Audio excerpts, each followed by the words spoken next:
Muy bien, amigos y amigas, nuevamente estoy aquí con ustedes. Mi nombre es Julio Valdés. En esta serie de videos en donde les estoy presentando el libro publicado, mi libro publicado el año pasado, Entre Monólogos y Sorderas, y lo estamos tratando de hacer por pedazos para que tengamos una idea un poco más global de qué es lo que está tratando esta propuesta, que en algún momento deberíamos de estar contribuyendo a una discusión un poco más global, un poco más seria en torno al tema de las relaciones multiétnicas en Guatemala. Entonces, sin más preámbulos, vamos al capítulo 2 del libro, que a continuación se los vamos a compartir y esperamos que les pueda a ustedes servir en algún momento. Bien, aquí estamos. Perdón. Muy bien. El libro Entre Monólogos y Sorderas, Julio Alejandro Valdés Rodas es mi nombre, y las paradojas del multiculturalismo y el discurso etnicista en Guatemala. Capítulo número 2 se llama Pluralidad Jurídica y Derecho Ancestral, un mar de contradicciones. Vamos a contextualizar de dónde es que surge este ensayo, que, como les había comentado en el video anterior, ha sido presentado en las revistas de análisis de la Universidad de San Carlos y en otros espacios a nivel electrónico.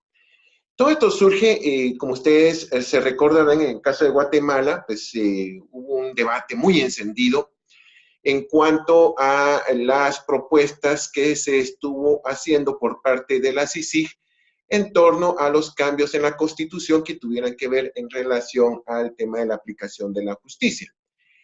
Dentro de este paquete de reformas que se estaban planteando, hubo una que incluso llegó a estancar la discusión, y que era lo relacionado al artículo 203 de la Constitución, que es el que vamos a ver más adelante. La discusión se tornó tan tosca en los medios, tanto en la prensa como en los medios electrónicos, en las redes sociales, que llegaron incluso a amenazar con que las propuestas, que era un paquete mucho más grande, se pudiesen llevar a cabo. Entonces, como esta parte fue muy sensible, pero era muy sensible precisamente por el hecho de que estaba volviendo a poner a Guatemala en una discusión binaria, que es lo que estábamos discutiendo en el video anterior. Resulta ser de que en esta visión binaria, nuevamente, la gran parte de la cooperación internacional, gran parte de la intelectualidad local, sigue planteando de que en Guatemala hay una división entre dos.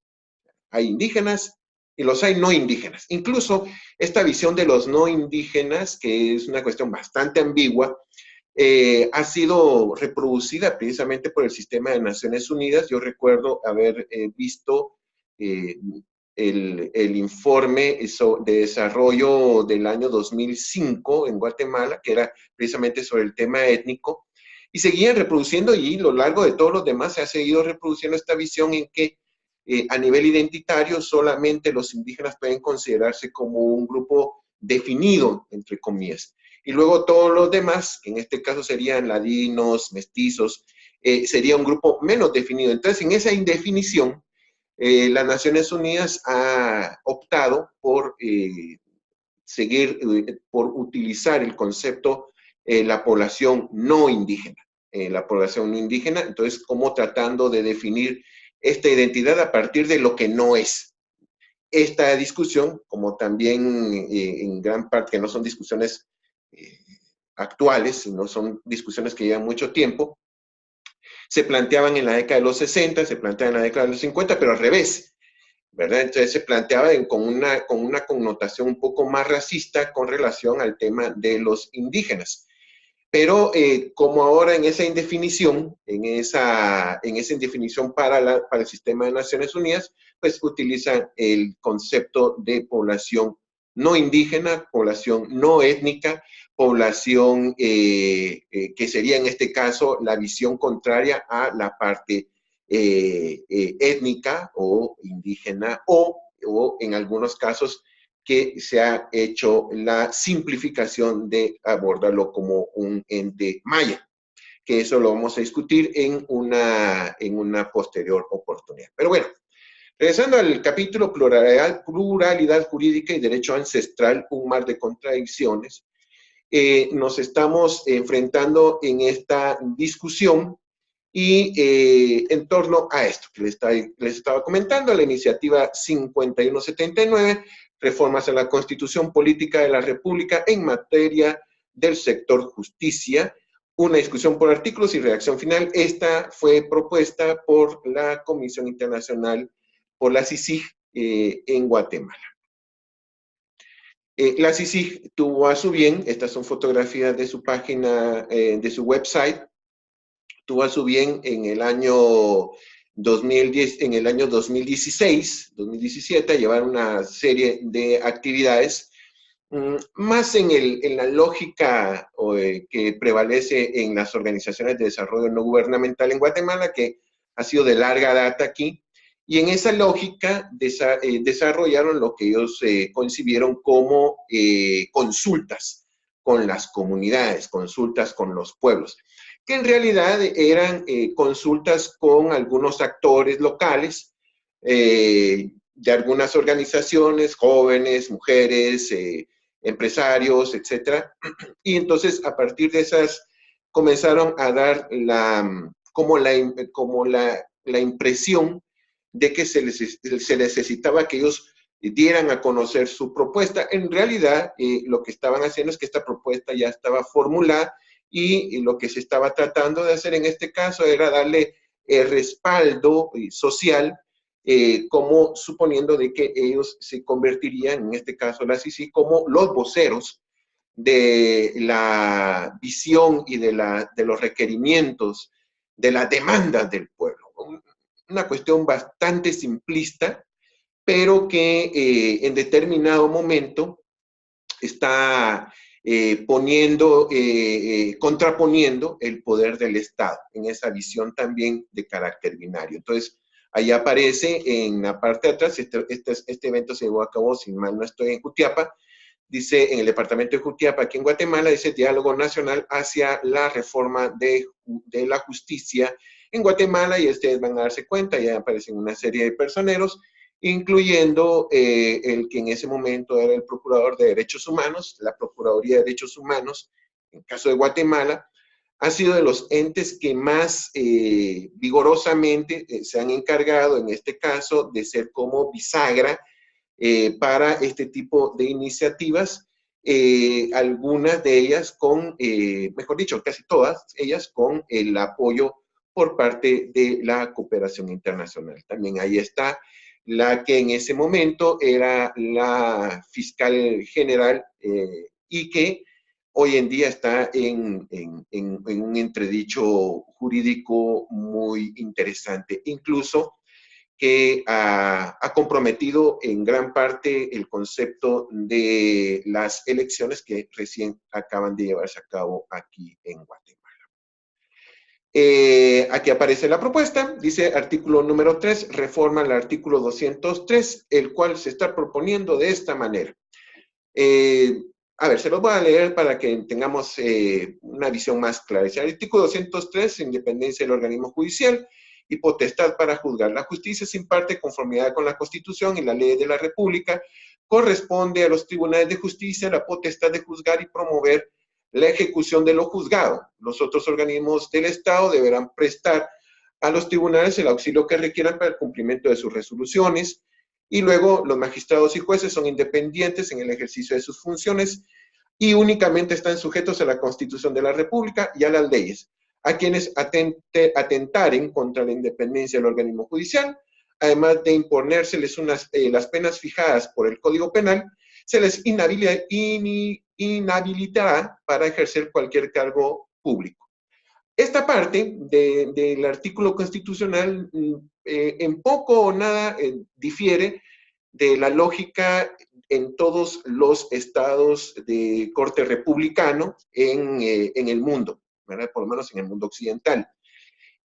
¿Por qué? Porque el órgano de justicia, las cortes, forman parte de un cuerpo independiente. Ustedes se recordarán, estas son las clases del segundo grado de estudios básicos. Está el organismo judicial, el organismo ejecutivo y el organismo legislativo.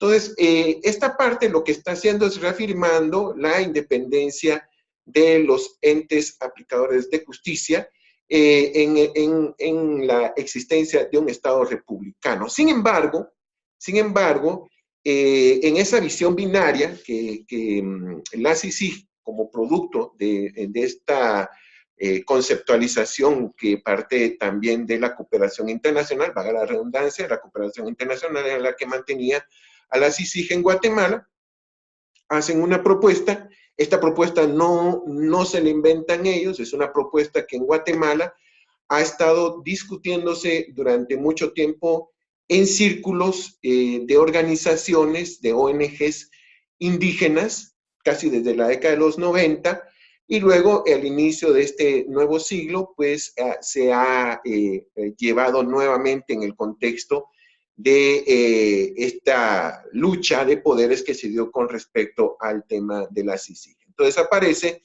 en este párrafo, dice: las autoridades indígenas ancestrales ejercen funciones jurisdiccionales de conformidad con sus propias instituciones, normas, procedimientos y costumbres, siempre que no sean contrarios a los derechos consagrados dentro de la Constitución y a los derechos humanos internacionalmente reconocidos. Las decisiones de las autoridades indígenas ancestrales están sujetas al control de constitucionalidad. Deben desarrollarse las coordinaciones y cooperaciones necesarias entre el sistema jurídico ordinario y el sistema jurídico de los pueblos indígenas, y en el caso de existir conflicto de competencia, el Tribunal de Conflictos de Jurisdicción resolverá lo pertinente conforme a la ley. ¿Verdad? Muy bien. Esta parte es la que detuvo la discusión. Y luego esa discusión, por parte de muchos analistas, se intentó plantear como que nuevamente era la discusión entre izquierda y derecha. De hecho, en la práctica, muchas ONGs y muchas organizaciones y líderes de izquierda estaban de acuerdo con esta propuesta, que en realidad lo que estaba haciendo era partir el sistema de justicia en dos, en la visión de que el derecho actual, el derecho positivo, el derecho constitucional, era el derecho de los ladinos. Y luego el derecho indígena, que era el de las jurisdicciones de los pueblos indígenas, era la propuesta de reivindicación histórica de estos entes, y luego, pues, para poder abordarlo de una manera más reivindicativa, como lo habíamos dicho anteriormente, era necesario reconocer, sobre todo porque estamos en la lucha, o mejor dicho, se estaba planteando que esta es la lucha por la liberación de los pueblos, desde esa perspectiva. Y el tema de la territorialidad, el tema de las autoridades ancestrales, planteando que las autoridades ancestrales son las autoridades que en este caso deberían de estar imbuidas en todo el aspecto que conlleva la visión de la aplicación de la jurisprudencia en determinado tipo de territorialidad. Entonces, la pregunta que hacían algunos entes, sobre todo algunos de carácter comercial, de carácter empresarial, decía: bueno, entonces, ¿cuántos derechos van a haber en Guatemala? Porque no estamos hablando solamente de dos, no estamos hablando de los indígenas versus los ladinos, estamos hablando de comunidades.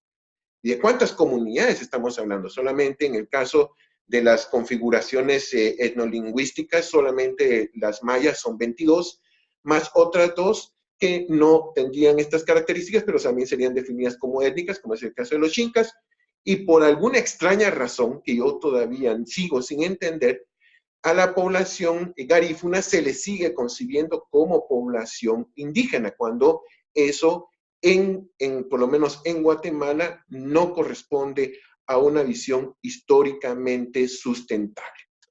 Muy bien, entonces, la primera pregunta: ¿quiénes son las autoridades ancestrales? ¿Quiénes?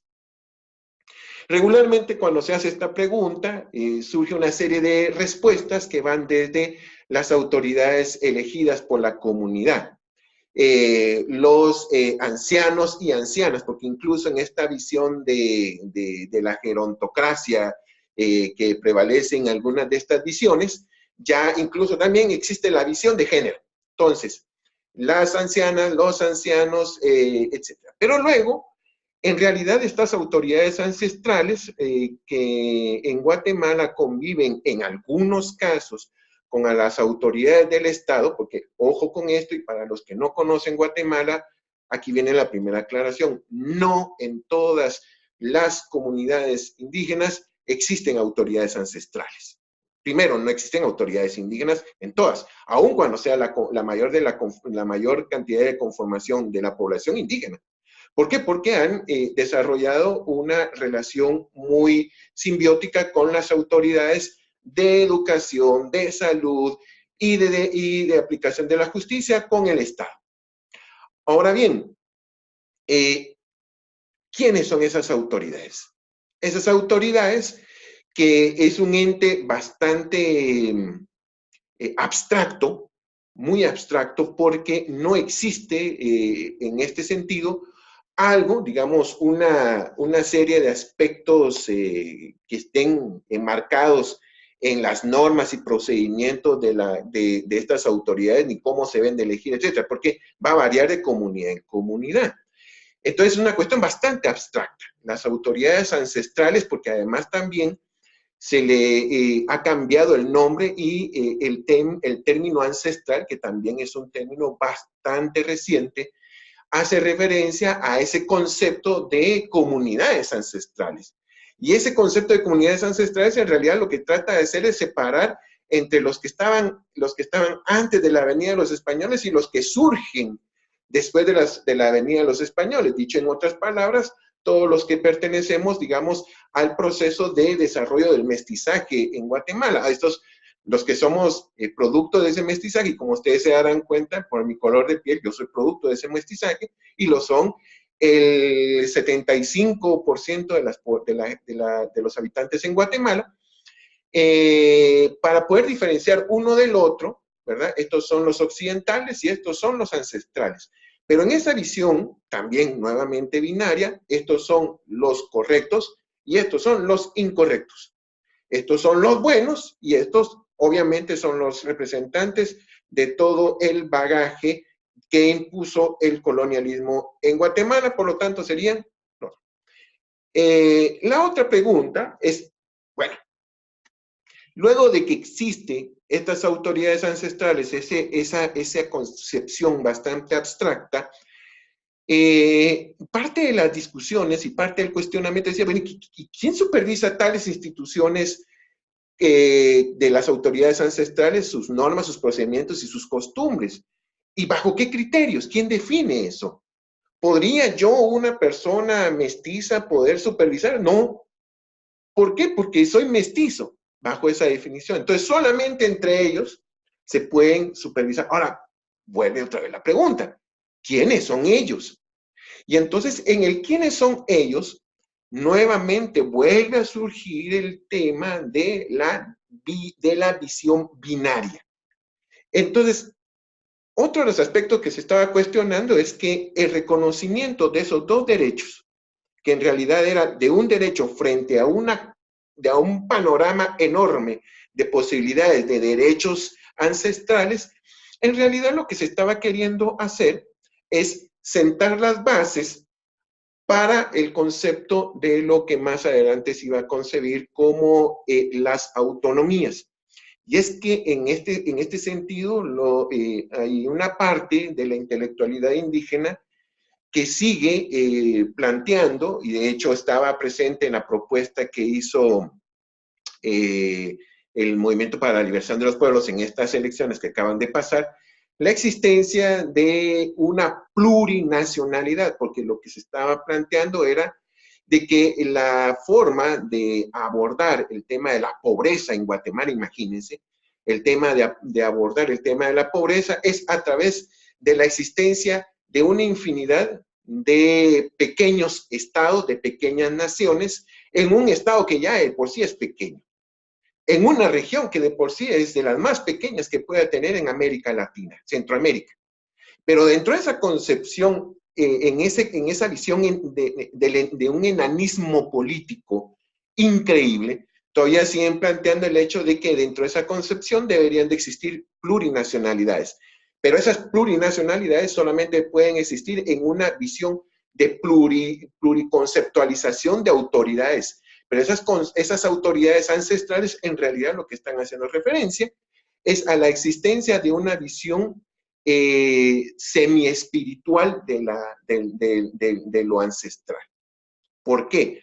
Porque estas autoridades ancestrales, fuera del hecho de que probablemente sean personas o no ancianos de las comunidades, en realidad son ancianos que tienen el uso y el manejo de la costumbre, que pueden interpretar, que pueden aplicar el tema de la costumbre. ¿Y cómo lo pueden hacer? Precisamente por la autoridad que les da, en este caso, el calendario, cuándo fue que nacieron, cómo fueron concebidos, y luego toda la serie de aspectos que tiene que ver con una visión cosmogónica. Esta visión cosmogónica era precisamente la que a finales del siglo XIX intentó abordar la serie de reformas liberales que se dieron en América Latina y en el mundo occidental. Entonces, pareciera ser que más de aproximadamente ya llegando a los 200 años de las independencias y a un poquito menos de las reformas liberales, estamos queriendo llegar a antes de 1821 con este tipo de propuestas. Luego viene y para hacerlo más pragmático, venían los que planteaban la discusión, decían, bueno, a ver, ¿dónde empieza y dónde terminan las jurisdicciones indígenas? ¿Y quiénes las determinan? Ojo, en Guatemala tenemos una división de carácter político, de carácter geográfico, como existe en todo el mundo. De hecho, la visión que nosotros tenemos está muy influida precisamente por el modelo francés, el modelo español, en donde lo que tenemos son departamentos. Y esos departamentos a su vez conforman regiones. Pero dentro de los departamentos tenemos municipios. Y dentro de los municipios lo que tenemos son aldeas, caseríos, etcétera, que son, digamos, aspectos geográficos un poco más pequeños. Entonces, tenemos aldeas, tenemos caseríos, tenemos municipios, tenemos departamentos, tenemos regiones, y luego tenemos lo que nosotros conformamos y entendemos como la nación. En la nación guatemalteca, lo mismo pasa en Honduras, lo mismo pasa en El Salvador y lo mismo, más o menos, pasaría en México, solo que con la definición de estados y etcétera.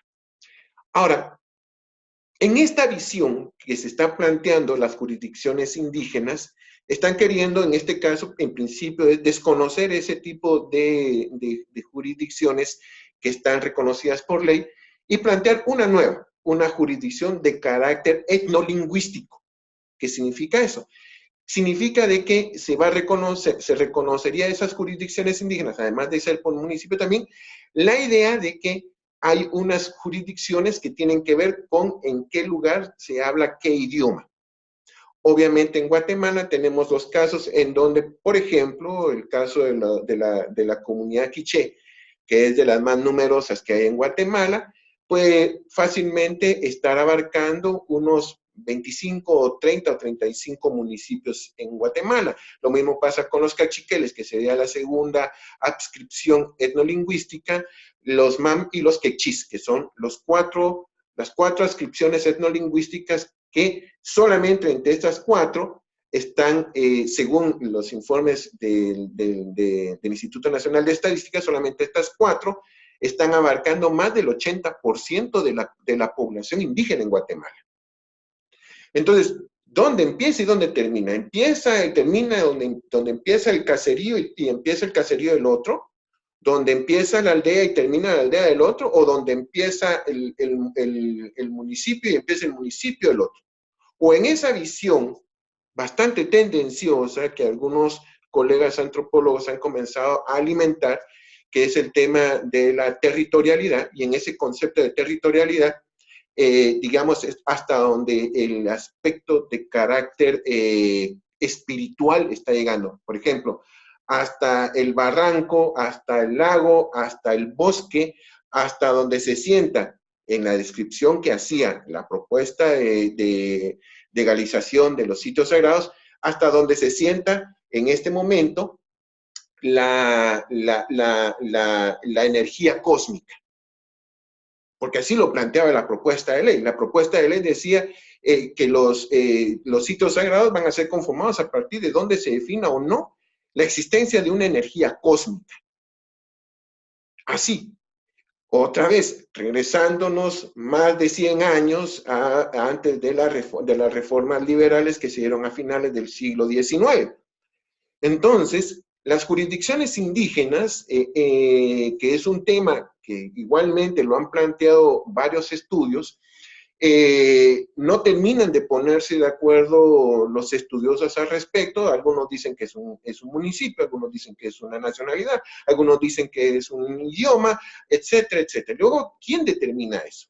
Entonces, otra vez regresamos al punto de no era solamente la propuesta para que, en este caso, los indígenas tuvieran su propio sistema jurídico, sino era el estarle cediendo a ese ente que se ha considerado como el ente que sería el más idóneo para poder desarrollar las visiones en relación al desarrollo local.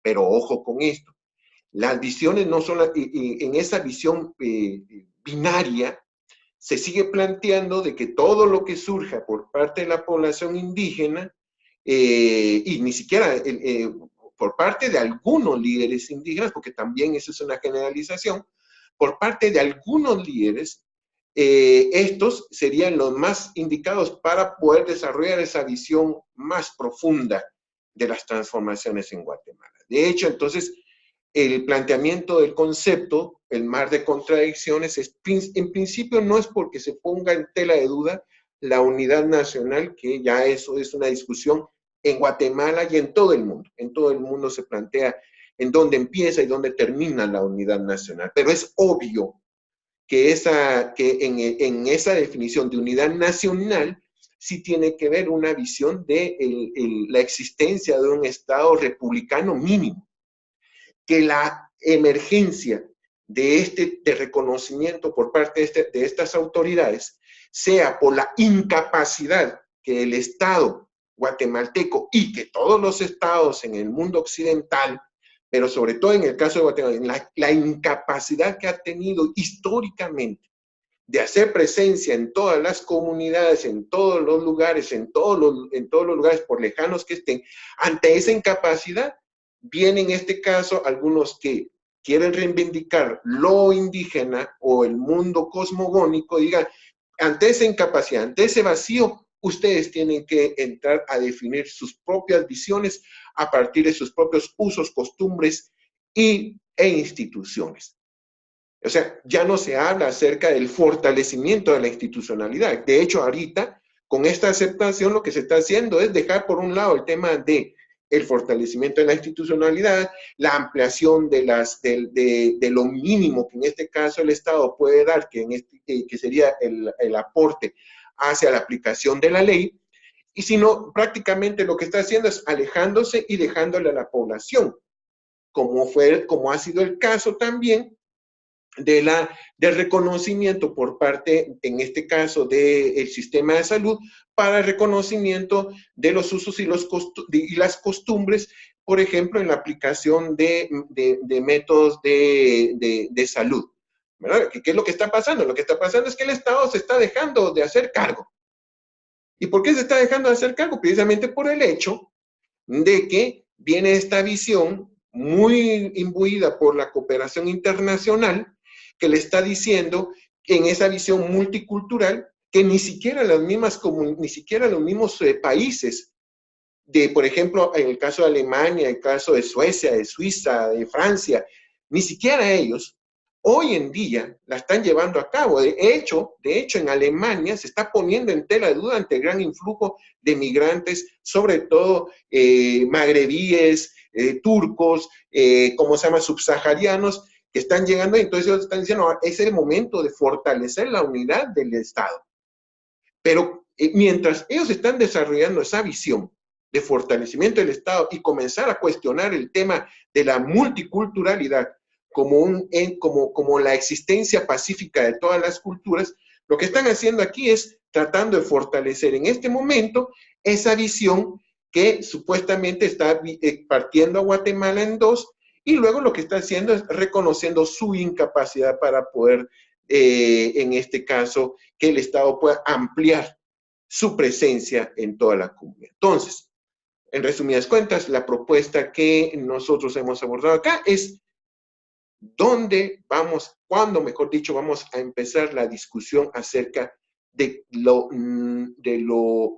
impacto de este tipo de propuestas, y sobre todo del impacto en el mundo académico y en el mundo intelectual, porque muchas de estas propuestas están surgiendo de una academia radicalizada que está desarrollando una visión fundamentalista, en donde ellos se ponen como, y esa es la parte más interesante, se ponen como los representantes de los pueblos, cuando los pueblos, como ya nos dimos cuenta, Guatemala tiene ahorita 17 millones de habitantes.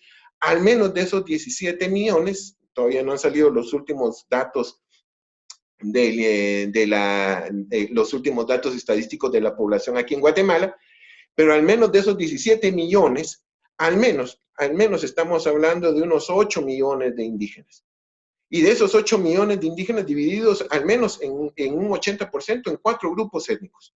¿Qué intelectual indígena que asuma ahorita, es decir, estar hablando en nombre de los pueblos indígenas, puede estarse tomándose la libertad de decir, yo vengo a representar a 1,5 millones de personas? Ni siquiera los alcaldes elegidos en un municipio pueden decir eso. Ni siquiera la corporación municipal de un municipio que es una de las adscripciones. Ni siquiera, más o menos se podría decir en el caso de las autoridades en una aldea o en un caserío, que son adscripciones mucho más pequeñas. Sin embargo, en esa visión totalitaria y bastante ignorante, se está comenzando a plantear de que ellos son los voceros de la comunidad. De hecho, esta discusión terminó en la forma más chistosa posible, porque viene un grupo de representantes indígenas y dice lo siguiente: ¿saben qué? Quitamos las reformas al 203 y que continúe la discusión. ¿Por qué? Porque nosotros, nuestro sistema jurídico no está en crisis. El que está en crisis es el de ustedes. Entonces nosotros, en base a que la discusión continúe, nos retiramos. Primer punto. No, las autoridades, aun cuando participaron en las discusiones de la CICIG, en realidad esta propuesta surge de la CICIG y surge de la cooperación internacional. 1, 2, 3. Fueron tantos los interlocutores que no había posibilidad de que surgieran 5, 6, 10 o 20 que fueran los voceros de la infinidad de voces que participaron. Pero 5 es la visión más egocéntrica, etnocéntrica, que surgió de estos líderes indígenas al afirmar de que no era su sistema el que estaba en crisis, sino era el sistema de los ladinos. Esa versión de la crisis solamente lo que estaba planteando, ¿verdad?, era primero un etnocentrismo bárbaro, increíble, pero sobre todo planteaba, nos estaba poniendo en advertencia de que en algún momento iba a surgir la oportunidad para poder desarrollar tales cambios. Y de hecho estuvo muy cercano con el 5º lugar que logró, en este caso, la candidatura de Telma Cabrera por parte del MLP, y mucho de eso estuvo influido precisamente por estas visiones de carácter fundamentalista y que más adelante vamos a analizar más a profundidad.